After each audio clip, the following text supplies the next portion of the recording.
済んだもん。昨日夜中にスマホを見ていたら、南米から衝撃的なニュースが飛び込んできたのだ。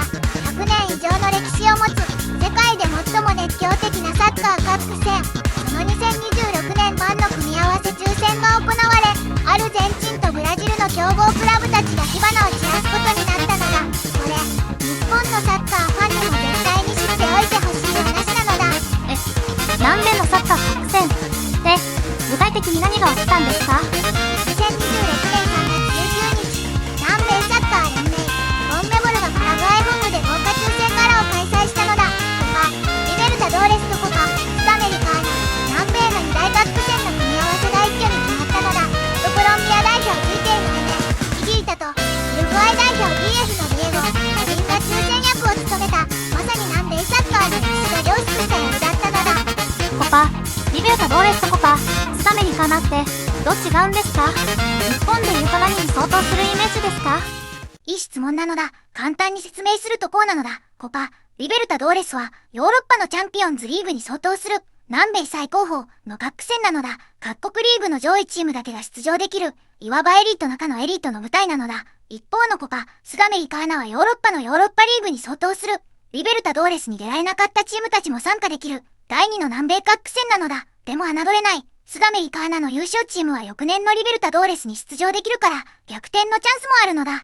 今回発表された2026年のコパ、スダメリカーナには、アルゼンチンから6チーム、ブラジルから6チームが参加するのだ。NACIN によると、アルゼンチン勢はリバープレート、ラシン、サンロレンソ、タイガー、バラカス、セントラル、デポルティボ、リエストラの6チームなのだ。これ、アルゼンチンとブラジルだけで12チーム、全体の約 40% を占めているのだ。南米サッカーがいかにこの2国中心で回っているか、よくわかる数字なのだ。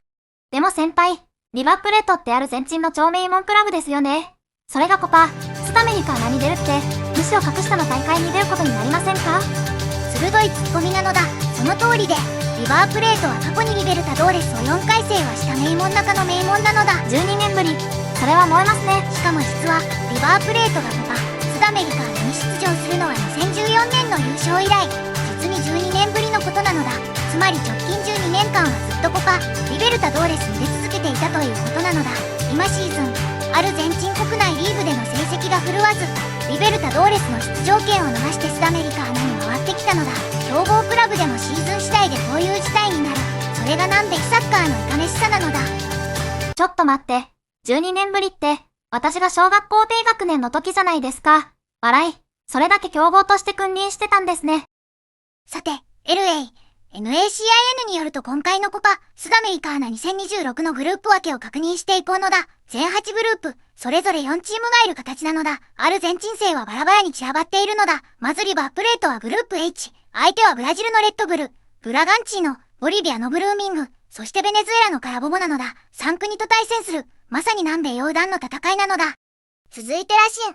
クラブはグループ E なのだ。ラシンはなんと昨年2024年のコパ、スダメリカーナ王者なのだ。王者が連覇狙い。連覇に挑む今回の対戦相手は、なんとブラジルのボタフォゴ、ベネズエラのカラカス、ボリビアのインデペンデイエンテ、ペトロレロなのだ。特にボタフォゴは近年ブラジルリーグで急成長した注目クラブ。このグループ、かなりの激戦必至なのだ。サンロレンソはグループ D に行ったのだ。相手はブラジルのサントス、エクアドルのデポルティボ、クエンカ、パラグアイのレコレタなのだ。サントスといえば、かつてペレが所属し、ネイマールを輩出した伝統ある名門クラブなのだ。サンロレンソは2002年のスダメリカーナ王者だから、実に24年ぶりの同大会になるのだ。こちらも歴史的な因縁がある注目グループなのだ。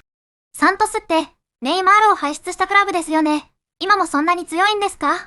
サントスはブラジル国内では強豪ではあるものの、近年は少し低迷気味なのだ。実は2023年にブラジルの一部リーグから降格するという衝撃的な事態も経験したのだ。そして2024年に一部に復帰し、今年スダメリカーナに戻ってきたのだ。まるで日本の J1、J2 を行き来するクラブのような状況なのだ。名門も浮き沈みがあるのが南米サッカーの面白さなのだ。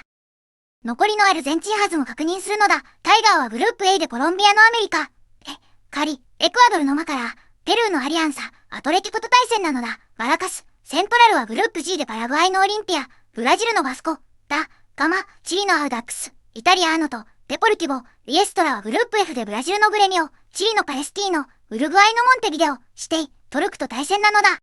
ここで一つ、スンダモンがずっと気になっていた疑問があるのだ。この南米カップ戦の組み合わせ、実は単なるサッカーの話ではないのだ。なぜこんなに多くの国、クラブが南米カップ戦に熱狂するのか、その構造的な理由と、日本サッカーへの偉大な影響についてこの後深掘りするのだ。でも先輩、少し疑問があって、ズンダモン先輩は、南米カップ戦が日本にも影響する、って言いましたけど、なんでサッカーって私たちに正直あまり身近じゃないですよね。どう関係があるんですか？これが実は深い話なのだ。南米カップ戦で活躍した選手たちは、J リーグへの移籍候補に一気に浮上するのだ。過去にもグレミオ所属だったダグラス、コスタ、ボタフォゴノルアン、カンデロリなど、スダメリカーナやリベルタドーレスで輝いた選手が J クラブから熱視線を浴びた実例があるのだ。今大会でも、グループ E のボタフォゴやグループ D のサントスから注目選手が出れば、来年の J リーグ市場が動く可能性があるのだ。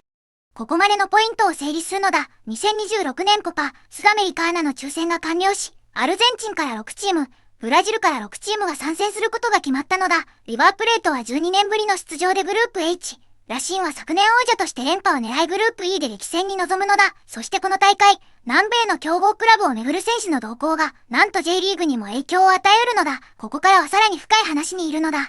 では、なぜ南米カップ戦はこれほどまでに熱狂的なのか、構造的な、なぜ、を3段階で深掘りするのだ。まず第1段階の理由は、貧困からの逆転劇、なのだ。南米では、サッカーはただのスポーツではなく、貧しい家庭の子供が成功する、唯一のエレベーター、なのだ。だからこそ選手も観客も命がけで応援するのだ。なるほど。じゃあ第2段階の理由は何ですか？第2段階は、ナショナリズムと地域アイデンティティの凝縮、なのだ。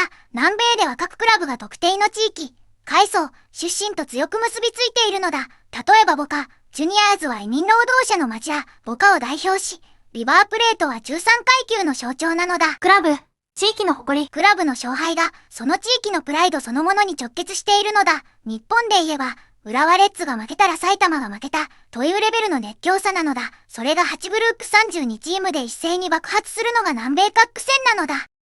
そして第3段階、最も深い構造的理由は、ヨーロッパへの登竜門であることなのだ。コパ、リベルタドーレスやスダメリカーナで活躍すれば、スペイン、ドイツ、イングランドのビッグクラブから直接オファーが来るのだ。メッシもネイマールもその道を歩んだのだ。つまりこの大会は、選手にとっては世界への切符であり、クラブにとっては選手を高値で売るための見本市でもあるのだ。ビジネスと情熱が交差するのが南米カップ戦の本質なのだ。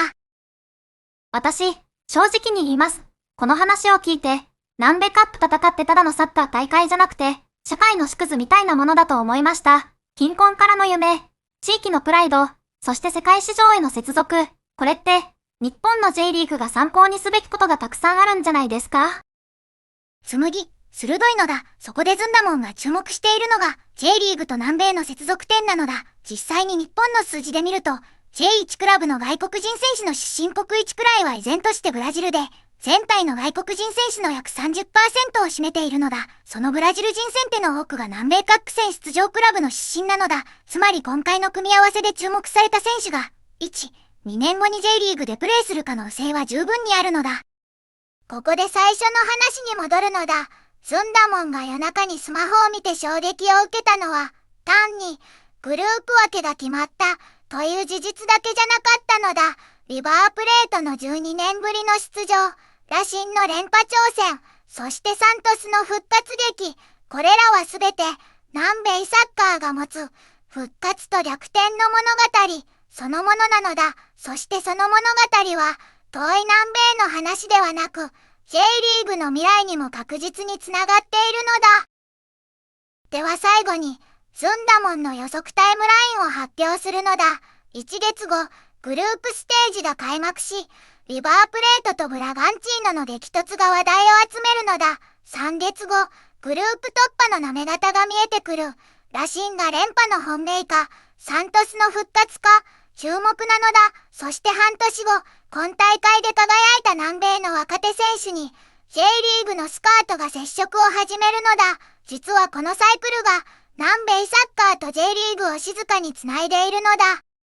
スンダモンの率直な感想を言わせてほしいのだ。今回のグループ分けを見て、南米サッカーの凄さを改めて痛感したのだ。日本では、J リーグつい J リーグの試合しか見られないが、南米では、ブラジルついアルゼンチンついコロンビアついウルグアイが毎節行われるのだ。この多様性と熱量が世界最高の選手を次々と輩出する土壌を作っているのだ。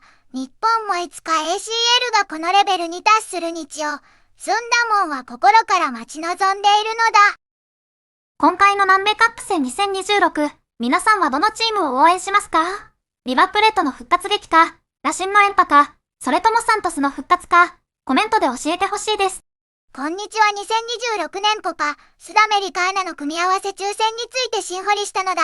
リバープレートの12年ぶり復帰、ラシンの連覇挑戦、そして南米サッカーが日本にも与える静かな影響まで解説したのだ。もしこの動画が役に立ったら、チャンネル登録と高評価をよろしくなのだ。次回はコパ、リベルタドーレス側の組み合わせも徹底解説するのだ。南米最強決定戦の全貌を一緒に追いかけようのだ。待っているのだ。